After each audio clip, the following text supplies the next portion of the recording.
The safety equipment you need for hiking. It'll vary based on where you are. For this argument, we'll say the Uintas. One big thing is shoes. You need really good hiking shoes to make sure that one, the bottom of your feet are protected from like rocks and twigs and anything sharp you may happen across on the path.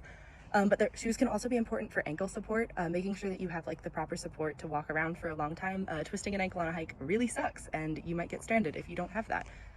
You also need water as equipment when you're hiking. Dehydration is a really big risk. I always say to bring at least twice as much water as I think I'm gonna need, partially because I'm always thirstier than I realize, but also it can just be used for a lot of different things. You can pour it on yourself to cool yourself down, drink it obviously. It can even be used to clean wounds in some like pretty intense circumstances. And there's almost always someone on that trail, I feel like, who didn't bring enough water, and to be able to be like, oh, I have an extra Nalgene is really helpful. Finally, you definitely need sunscreen, is I consider equipment. Just one bad sunburn can really increase your risk of skin cancer later in life, and that's definitely a safety concern. Making sure that you have high SPF sunscreen and are reapplying, especially in the winters where the UV can get so high, is really important. 3 safety rules of hiking. The main rule is to tell someone where you're going always. Make sure someone like in society knows where you're going on a hike and when to expect you back. That way, if you don't make that time or that deadline, they have access to like EMS and can activate a plan to look for you. If you don't tell anyone where you're going, it can take a few days for people to realize that you haven't shown up to anything. So it's helpful to be like, hey, I'm going to be back in 2 hours. If I'm not, panic. Even if you're hiking with a friend, you should do this in case you don't have service where you end up. You should always have a physical idea of where to go. So a lot of people will download maps on their phones.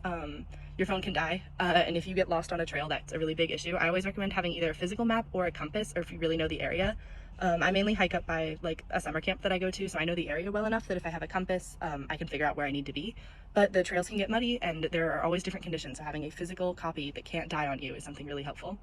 Finally, a safety rule is to know about the wildlife where you're hiking. I always use moose as an example up in the Uintas.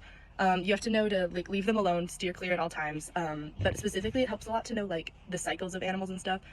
For example, in September-ish, October-ish, if you see any moose, like bail so fast because that's their mating season. Moose are pretty aggressive normally, but they will be super aggressive during that time. It really helps to know when mating seasons are, when there's like babies, likely to be babies around in spring. Bears get a lot more angry. Or even right before, during winter, bears coming out of hibernation, it's going to be a completely different encounter, and it can be like life or death if you run into a dangerous animal, and to assume that all animals are dangerous. Before hiking, it's probably the most important sport to make sure that you know what the weather's going to be like.